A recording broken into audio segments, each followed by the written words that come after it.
नमस्कार, राम राम। मैं सुनीता गोदारा, मेरे यूट्यूब चैनल पर थारो स्वागत है। आज हम हिंदी साहित्य की पुस्तक सरयुग के अध्याय 11 सुमित्रा नंदन पंत जी का अध्ययन करेंगे। सुमित्रा नंदन पंत जी की भारत माता जो कविता है उसका अध्ययन हम कर चुके हैं। उससे संबंधित अगर आप मेरी वीडियो देखना चाहते हैं तो डिस्क्रिप्शन में आपको उसका लिंक मिल जाएगा, वहाँ से आप देख सकते हैं। आज हम सुमित्रा नंदन पंत जी की कविता धरती कितना देती है का अध्ययन करेंगे। तो चलिए हम शुरू करते हैं। सबसे पहले जो है धरती कितना देती है में पंत जी की ये जो कविता है वह भाग्यवती दर्शन पर आधारित है। इसमें कवि स्पष्ट रूप से कहता है कि जैसा आप कर्म करोगे वैसा ही आपको फल प्राप्त होगा। अतः व्यक्ति को क्या है, स्वार्थ और लोभ के वशीभूत होकर ऐसा कोई कार्य नहीं करना चाहिए जिसका परिणाम अच्छा न हो। यही इस कविता का क्या है, संदेश है। तो चलिए शुरू करते हैं धरती कितना देती है की व्याख्या। धरती कितना देती है, मैंने छुटपन में छिपकर पैसे बोए थे। सोचा था पैसों के प्यारे पेड़ उगेंगे, रुपयों की कलदार मधुर फसलें खनकेगी और फूल फलकर मैं मोटा सेठ बनूंगा। यहाँ कवि कह रहा है कि धरती हमको बहुत सी चीज़ें देती है और मैंने छुटपन में यानी बचपन में छिपकर के पैसे बोए थे और मैंने सोचा कि उन पैसों से क्या है, पेड़ उगेंगे, पौधे उगेंगे और रुपयों की कलदार मधुर फसलें खनकेगी। और उन पेड़ों से क्या है, रुपयों की खनकदार फसलें हैं वो पैदा होंगी और फूल फल कर मैं मोटा सेठ बन जाऊंगा।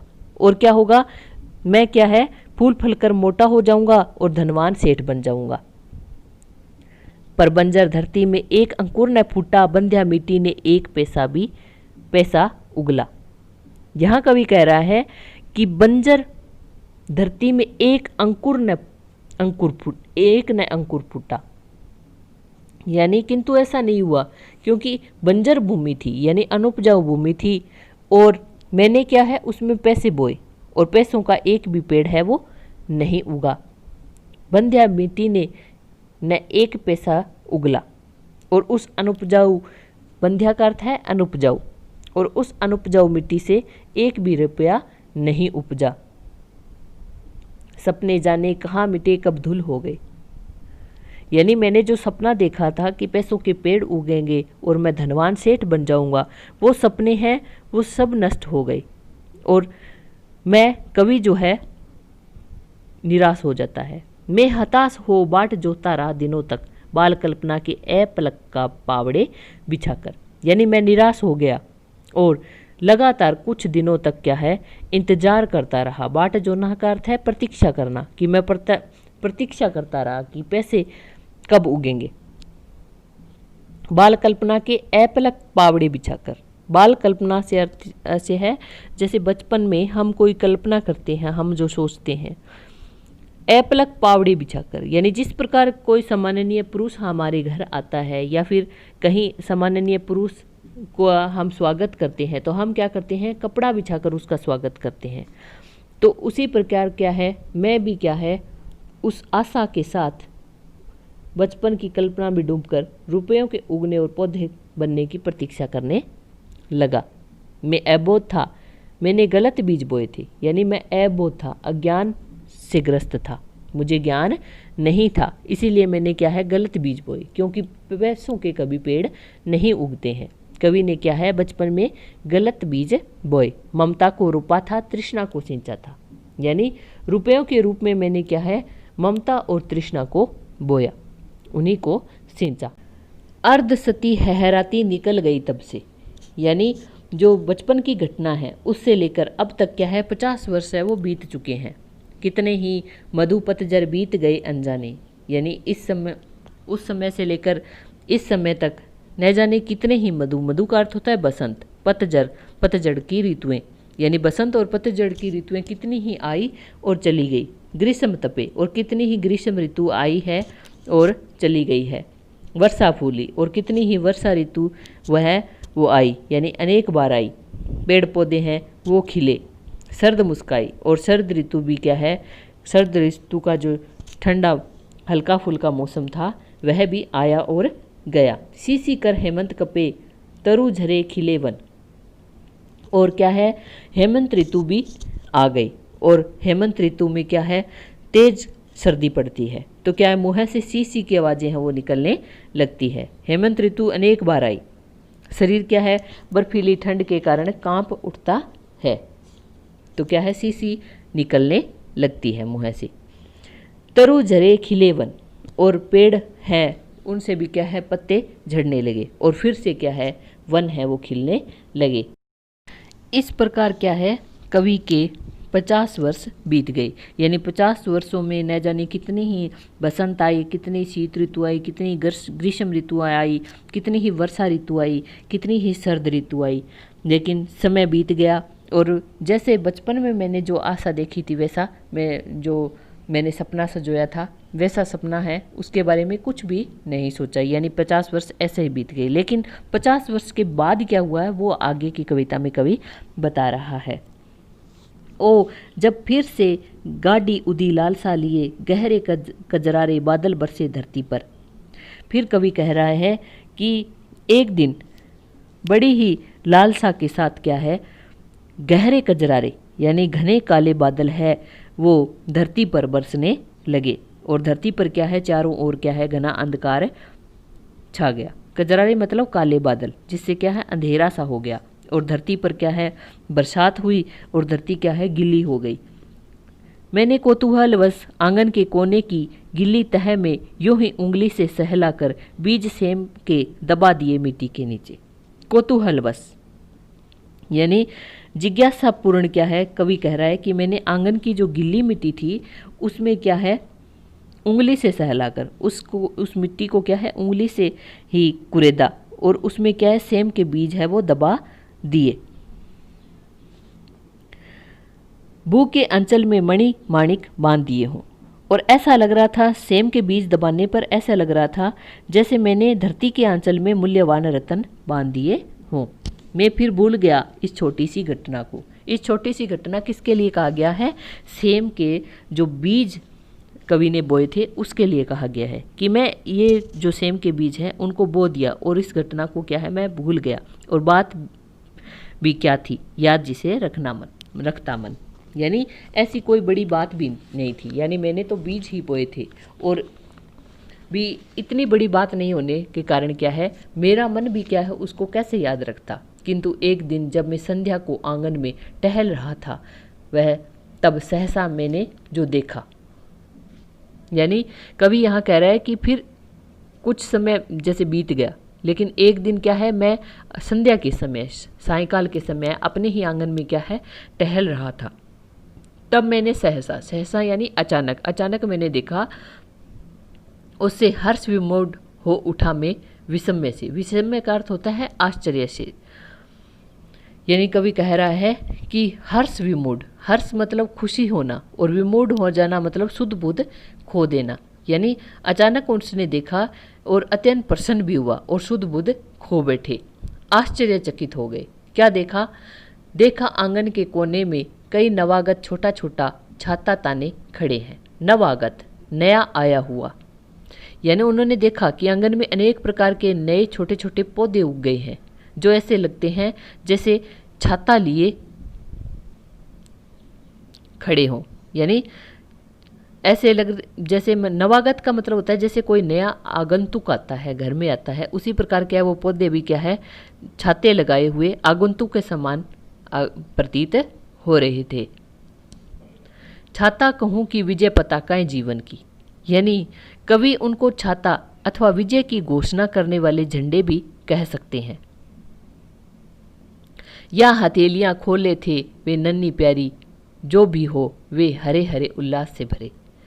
या फिर क्या है, उन्हें विजय पताकाएं कह सकते हैं, या फिर कह सकते हैं कि उन्होंने अपनी छोटी छोटी प्यारी प्यारी हथेलियां हैं वो फैला रखी थी। खोले थे नन्ही प्यारी, यानी उन्होंने अपनी प्यारी प्यारी नन्ही नन्ही हथेलियों को खोल रखा हो, ऐसा लग रहा था। जो भी हो वे हरे हरे उल्लास से भरे, यानी वो पौधे जो छोटे छोटे उगे थे वो हरे भरे और प्रसन्नता से भरे हुए थे। पंख मार कर उड़ने को उत्सुक लगते थे, डिंब तोड़कर निकले चिड़िया के बच्चों से। यानी ऐसा लग रहा था, उन पौधों को देखकर ऐसा लग रहा था जैसे वो चिड़िया के बच्चे हों। जो क्या है, चिड़िया के बच्चे जो अंडे फोड़कर, डिंब का अर्थ है अंडे, यानी जैसे चिड़िया के बच्चे अंडे फोड़कर बाहर निकलते हैं और पंख फैलाकर उड़ने के लिए उत्सुक होते हैं, वैसे ही क्या है, वो उसी चिड़िया के बच्चे के समान सेम के जो पौधे उगे थे वो लग रहे थे। किसके समान लग रहे थे? चिड़िया के छोटे बच्चों के समान लग रहे थे। जो ऐसा लगता था जैसे चिड़िया के बच्चे हैं वो अंडे फोड़कर बाहर निकलते हैं, पंख फैलाकर उड़ने के लिए उत्सुक होते हैं, वैसे उसी प्रकार वो सेम के पौधे हैं वो जैसे उड़ने के लिए उत्सुक हो रहे थे। निर्निमेष क्षण भर में उनको रहा देखता, सहसा मुझे स्मरण हुआ या कुछ दिन पहले बीज सेम के रोपे थे मैंने आंगन में। निर्निमेष का अर्थ होता है बिना पलक झपकाए एकटक देखना। कवि कह रहा है कि मैं क्षण भर के लिए एकटक देखता रहा।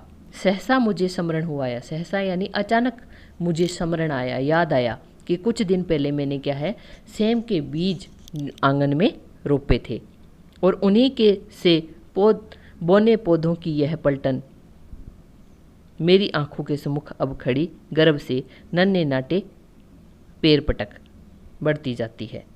कवि कह रहा है कि उन्हीं पौधों से क्या है, ये उन्हीं बीज से क्या है, ये पौधे जन्मे हैं और ये क्या है, पलटन के रूप में यानी सेना के रूप में मेरे सामने बड़े गर्व के साथ खड़े हैं और जैसे नन्हे नाटे पैर पटक रहे हैं और मुझसे कुछ कह रहे हैं।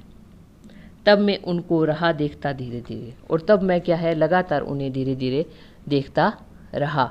अनगिनत पत्तों से लद भर गई झाड़ियाँ, यानी वो सेम की बेलें हैं वो एक दूसरे से लिपटी हुई झाड़ियों की तरह अनगिनत पत्तों से लद गई, यानी अनगिनत उसमें पत्ते हैं, पत्तियां हैं, वो लग गई। हरे भरे टंग गए कई मखमली चंदोवे, चंदोवे का अर्थ होता है तंबू, यानी वो झाड़ियों के रूप में जब हरे भरे तंबुओं की तरह क्या है, लगने लग गए। ऐसे लगता था जैसे कोई छोटे छोटे तंबू हैं वो तन गए हों।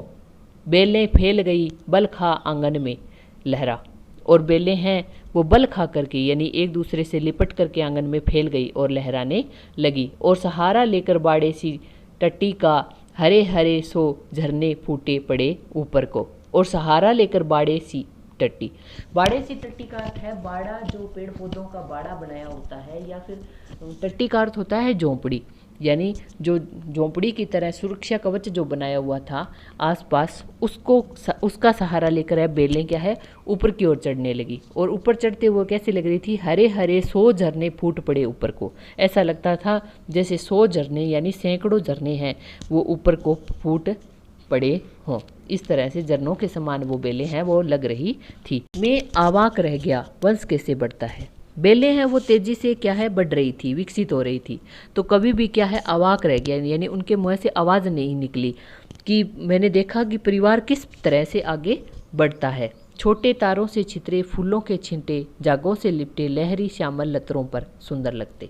लहरी श्यामल लतरों से है, श्यामल का अर्थ है हरी भरी, लहरी मतलब लहराती हुई, लतरें अर्थात बेल, यानी सेम की जो हरी भरी लताएं थी उन पर सफ़ेद फूल है वो लग गए थे। वो फूलों के छिंटे हैं यानी फूल हैं वो झाग की तरह लग रहे थे। तारों के समान यानी जो तारे हैं वो चमकते हुए सफ़ेद दिखाई देते हैं, उनके समान वो फूल हैं वो लग रहे थे। मावस के हंसमुख नभ से और अमावस्या के हंसमुख यानी हंसते हुए आकाश के समान लग रहे थे। चोटी की मोती से आंचल के बूंटों से, यानी कवि कह रहा है कि वो सफ़ेद फूल है वो इस प्रकार लग रहे थे जैसे मानो किसी नारी की चोटी में कोई मोती गूंथे हों आंचल के बूंटों से, और किसी नारी के साड़ी में सफ़ेद फूल जैसे कड़े हों, वैसे वो सेमफली के फूल हैं वो लग रहे थे। वो है समय पर उनमें कितनी फलियां टूटी, और समय पर क्या है, फूलों से क्या है फिर फलियां बनने लगी। कितनी सारी फलियां, कितनी प्यारी फलियां, यानी बहुत सारी फलियां और बहुत ही प्यारी फलियां हैं उसमें लगने लगी। पतली चौड़ी कलियां, और वो क्या है, कोई पतली थी और कोई चौड़ी थी, उफ उनकी क्या गिनती, यानी बहुत सारी फलियां हैं वो लगी जिनकी कोई गिनती नहीं की जा सकती। लंबी लंबी उंगलियों सी, नन्ही नन्ही तलवारों सी, यानी वे फलियां हैं वो उंगलियों जैसी लंबी लंबी थी, नन्ही नन्ही तलवारों सी, और वो तलवारों के समान, छोटी छोटी तलवारों के समान लग रही थी। पन्ने के प्यारे हारों सी, और जैसे पन्नों का कोई हार हो इस तरह से वो फलियां लग रही थी। झूठ न समझे चंद्रकलाओं सी नित बढ़ती। आप इस बात को झूठ मत समझना, यानी चंद्रमा की किरणों के समान वो तेजी से है वो फलियां बढ़ रही थी, सच्चे मोती की लड़ियों सी, और वह सच्चे मोती की लड़ियों के समान लग रही थी। ढेर ढेर खिल झुंड झुंड झिलमिल कर कचपकिया तारों सी, यानी ढेर ढेर जो फलियां हैं वो खिलने लगी और झुंड झुंड में झिलमिला रही थी, यानी बहुत सारी फलियां उसमें लगी जिनके झुंड बन गए थे। और वो कैसे लग रही थी? कचपकिया तारों सी, जो पूर्व दिशा में आकाश में उगने वाले झिलमिलाते कचपकिया तारों के समान लग रही थी। आ इतनी फलियां टूटी जाड़ों भर खाई, यानी कवि कह रहा है कि हम इतनी फलियां, असंख्य फलियां लगी कि हमने उन फलियों को पूरे सर्दी के मौसम में, जाड़ों भर यानी सर्दी, जाड़े का मौसम जो होता है सर्दी के मौसम में खाई। सुबह शाम वे घर घर पकी, पड़ोस पास के जाने अनजाने सब लोगों में बंटवाई, यानी इतनी फलियां लगी थी कि हमने घर में तो खाई ही, लेकिन साथ ही साथ अड़ोस पड़ोस जो थे, जो अनजाने अनजाने लोग थे, उनको भी हमने बंटवाई, बंधु बांधवों। और जो बंधु बांधव थे, मित्र जो लोग थे, भाई जो लोग थे, अभ्यागत मंगतों ने, अभ्यागत मतलब जो अभी अभी जो अतिथि आते हैं, जो भिखारी आते हैं, मंगतों का अर्थ है भिखारी, जी भर दिन रात मोहल्ले भर ने खाई, यानी उन फलियों को क्या है, मित्रों ने, भाइयों ने, परिवार वालों ने, अतिथियों ने, भिखारियों ने दिन रात मन भरकर उनको खाया। मोहल्ले भर ने, और मोहल्ले के रहने वाले जो सभी लोग थे उन फलियों को खाया। कितनी सारी फलियां, कितनी सारी फलियां, यानी बहुत सारी वो फलियां थी। यह धरती कितना देती है, धरती माता कितना देती है अपने प्यारे पुत्रों को। कवि कह रहा है कि ये पृथ्वी जो हमारी माता है वह अपनी संतानों को जरूरत पूरा करने के लिए जी भर के चीज़ें प्रदान करती है। नहीं समझ पाया था मैं उसके महत्व को, बचपन में निज स्वार्थ लोभवश पैसे बोकर, यानी मैं धरती माता का जो महत्व है, उसकी जो महिमा है, उसको बचपन में नहीं समझ पाया था। और मैंने क्या है, लोभ वंश, लालच वंश क्या है, उसमें अपने स्वार्थ के लिए क्या है, पैसे बो दिए, यानी अपने स्वार्थ के लिए मैंने पैसे बोए। रतन परस्विनी है वसुधा, अब समझ सका हूँ, यानी ये जो वसुधा है, ये जो हमारी धरती है, यह रतन पैदा करने वाली है, रतन परस्विनी यानी रत्नों को पैदा करने वाली है, अब मेरी समझ में आया है। इसमें सच्ची ममता के दाने बोने हैं। कवि कह रहा है कि मनुष्य को सच्ची ममता या सच्ची ममता भाव के बीज बोने हैं। इसमें जन की क्षमता के दाने बोने हैं। क्षमता यानी काम करने का जो सामर्थ्य है, यानी वह इसमें लोगों को काम करने के सामर्थ्य के बीज बोए। इसमें मानवता ममता के दाने बोने हैं, यानी मनुष्य इसमें मानवता की ममता के बीज बोए, जिससे क्या होगा, जिससे उगल सके फिर धुली सुनहरी फसलें, यानी यदि वह ऐसा करेगा, यानी व्यक्ति ऐसा करेगा तो मिट्टी से मूल्यवान फसलें उत्पन्न होगी और मानवता के जीवन श्रम से हंसे दिशाएं, और फिर क्या है, मनुष्य के परिश्रमपूर्ण जीवन से सभी दिशाएं हंस उठेगी।